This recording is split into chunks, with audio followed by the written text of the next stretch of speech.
Hello again.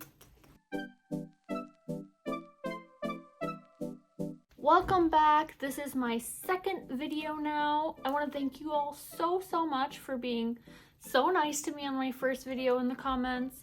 I know it got a little deep there. We talked about finances. It wasn't the most fun of times, but I swear this video is going to be so chill. It's going to be an easy, relaxing what's in my bag video. I love what's in my bag videos. I love seeing people's bags. I love seeing people's stuff. So that's what we're going to do today. Also, an update on the teeth. They're feeling much better. I feel like I speak a lot more naturally now. They still look a little weird, but I'm getting used to it. It's good.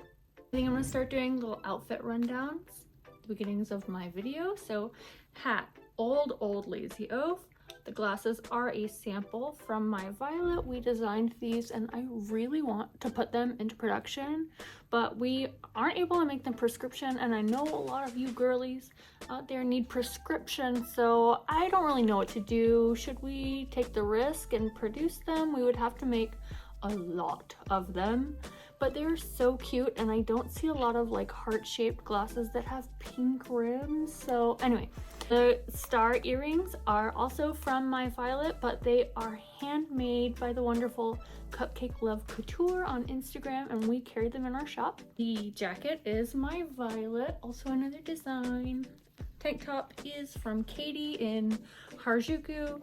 Skirt is an old misguided design, and of course the spank belt. One more thing, I should probably tell you where we are in my home. This is technically my sewing studio, though it is also my living room. If you pan over, that's my living room. That's my sewing studio. We live in Los Angeles, where rent is high and apartments are small. Okay, I think I've covered everything I need to cover before we get into the topic of today's video, which is my adorable bag and what's inside of it. So let's just get into it. This is my everyday bag. This is the Gunifuni bag that I got custom made when I was in Japan last January. Actually, I feel like I should do a story time about these bags because it was kind of a wild ride to get them. And I know a lot of people want Gunifuni bags. They're kind of intimidating to order from. So yeah, let me tell you how I did it. Story time. Okay, so back in January, me and my boyfriend did a little 3-week trip to Japan. We had been planning to go to Japan after our first trip in 2018, but then the pandemic happened. We ended up having to wait 3 years. So I had a lot of time to plan. And when I went to Japan this time, I knew exactly what I wanted. I knew what pieces I had to get, where I needed to shop. I had a whole list, and at the very top of my list was a Gunifuni bag. Now, I knew Gunifuni only through their Instagram. Shopping with them on Instagram, I had always heard was very easy, but you do have to email them, and if you don't speak Japanese, you can email in English and she will Google Translate it, but that felt so intimidating to me. I was just like, let me just get it while I'm there. I know she has a shop in Koenji. I'm just gonna stop in the shop, and here's where I was so naive and optimistic. I was like, let me go into this lady's shop. I'm gonna buy all of her handmade bags that she has for sale there. Here's the thing, she does not sell the bags at her shop in Koenji. The shop in Koenji, it turns out, is more of just a workspace. I will include videos that I took of her workspace. It's actually really cool. It's a very small space, but when you walk in, on the left there's like 1 or 2 racks of like vintage clothes that you can shop.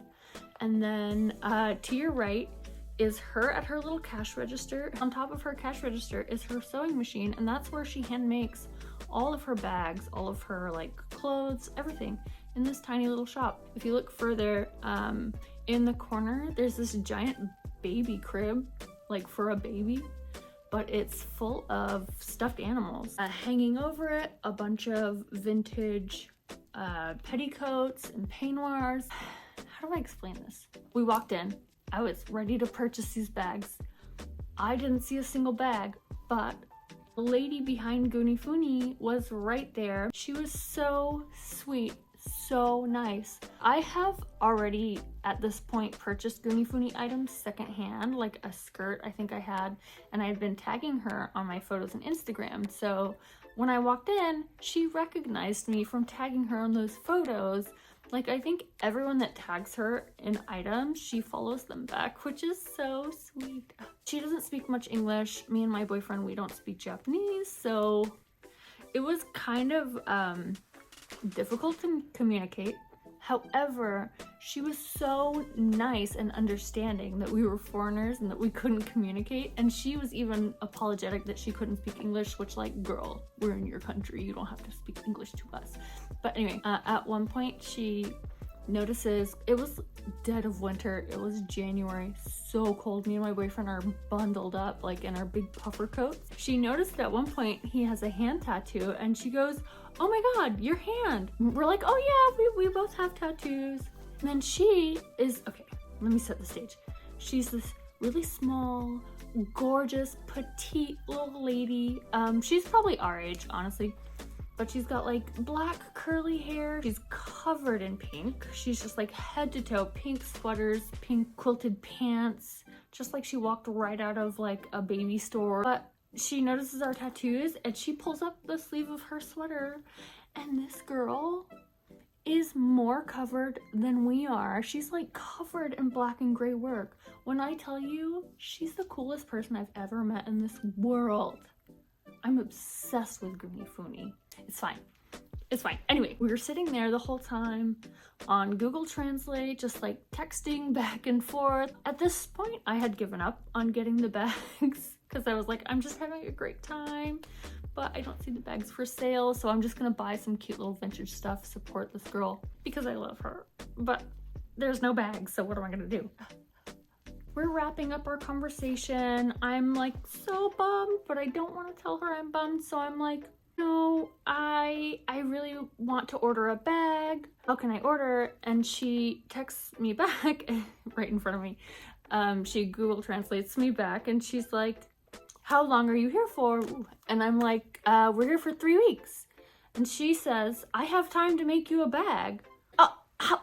Yes, I'll give you money. I'll give you so much money. Just make me a bag. So I ask her, "How many bags can you make in 2 weeks time?" She says, "I can make 2 bags. So I said, "Perfect, book it, let's do it. I want 2 bags." From there, she directs me to the crib in the corner, and she says, "Which bear would you want? Like, pick out the bear that you like, and you can pick out your color scheme. You can even pick out the peignoirs, the little like petticoat bits." I'll show you guys. So I picked out this guy right here, and obviously he was not deconstructed at the time. He was just like a little bear sitting in a crib. And then this is what I'm talking about, the little like peignoir situation, little petticoat situation. So I got to pick out all of those details as well. So yeah, I put in the order right then and there. I told her the date that I would come back, which was 2 weeks from then. I sent her payment through PayPal, which I believe is how she takes payment through online orders too. Don't quote me on that. Yeah, I came back 2 weeks later. No communication. Like, I didn't ask her like, "Hey, are the bags done?" I just, you know, walked in 2 weeks later on the date that we agreed upon, and she had both bags waiting for me at the register, and they were so perfect. I'm gonna show you in detail both of them. I do want to say, like, after this experience, after commissioning her for the bags while I was there, I fully trust the email process. If I were to order from her now, I would simply just send an email in English through the email in her Instagram bio. You know, give her as many details as you want. The type of stuffed animal that you want, she will go and try to find that stuffed animal for you legitimately. Like, she's so good. Okay, that's enough about the ordering process. I'm gonna go ahead and show you the bags, and then we'll get into what's in them. And then here's my other Gunifuni. It is a crossbody bag. I just really wanted an option that was all pink for my all pink outfits. This one, she's a little dirty, but that's okay. Like, it's super easy to wash. I just throw it in a little mesh bag and toss it in the washing machine and it's good to go.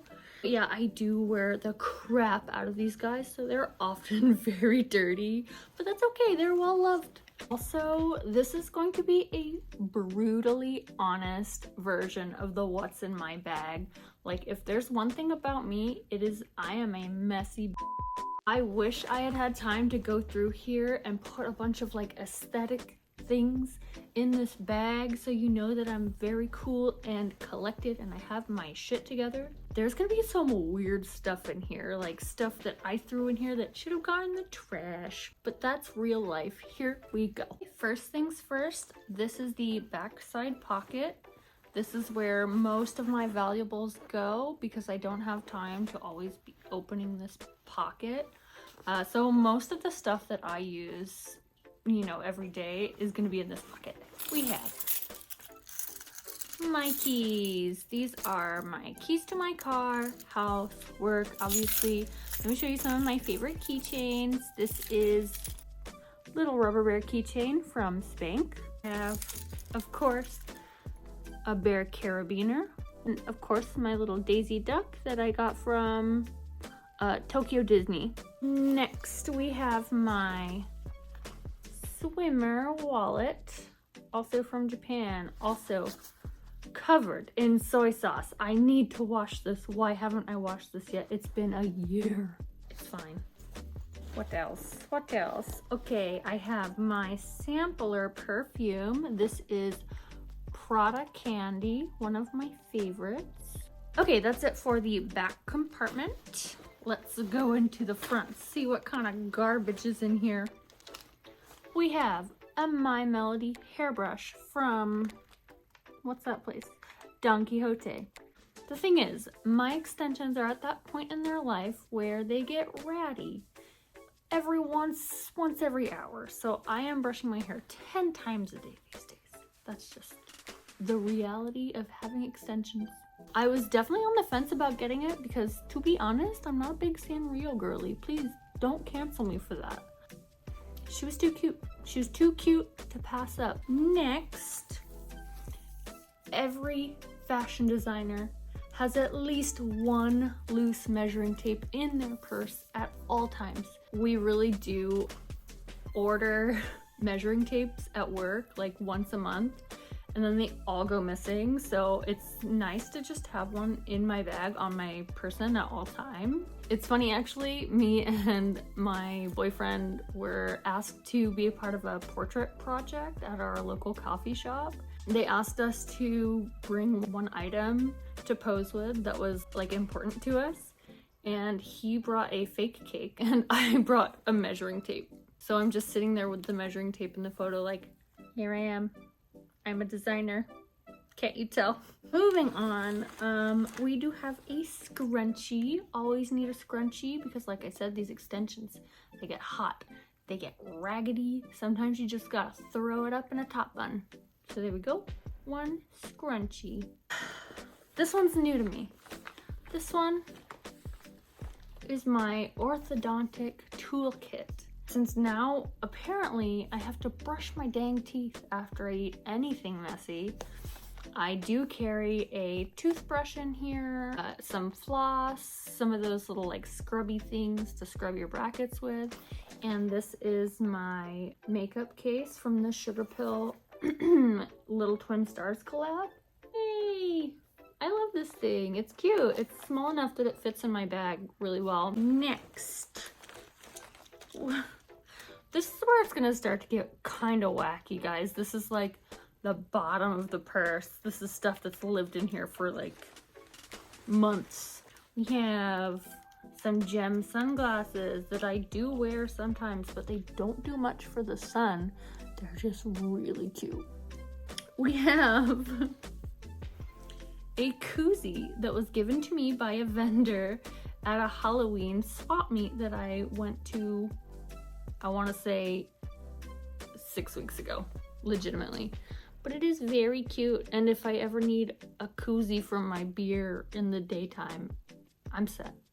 We have just a whole stack of receipts and mail. I'm gonna do my best to not show you any information, but this is all just like invoices from work, mail. We have, this is so embarrassing, Foxblood stickers. That's not embarrassing, just the fact that I have so much random stuff in my purse is kind of embarrassing. A bunch of loose business cards. Oh, my loose business card, but this one's really cute and it's mine, so that's okay. Cute. That's me. This video is a wild ride. Thank you for bearing with me. We have one latex glove. I don't know why it's in there. Don't ask me. I might need it someday though, so it's going back in. One lipstick from Daiso, which is not really my shade, so I don't use it that often. I should probably throw it away. A chapstick, because I'm really learning the havoc that having braces will wreak on your lips. I'm using chapstick constantly now. This one is the brand EOS, which I've heard is actually bad for you. I don't know why I bought them, but it is really cute and pink and it's strawberry flavored. And last but not least, we have paint swatch samples from Home Depot in all of our favorite pastel colors. Me and my coworker just painted a huge dollhouse, these pastel colors. I don't know why I still have these, but they're cute. So in they go. Okay, that was it. That was what's in my bag. I think my next video is going to be sort of like an Ask Me Anything, like a Q&A. I will be posting a prompt in my Instagram stories. You can follow me on Instagram. It's Pretty Sour Laura. Also on TikTok, Pretty Sour Laura. Definitely let me know in that stories poll if you have any questions you want me to answer. It can be about anything. It can be about my job. It can be about my life, my style, whatever you guys want to know. I'm here for you. That's all for today's video. This is my first time saying this, but if you wouldn't mind, you just give me one like and one subscribe. I would be eternally grateful. Okay, I'm gonna give you guys a little Scooty sneak peek before I go. This is Scooter. Oh, it's Scooty's YouTube debut. Bye! Okay, bye guys.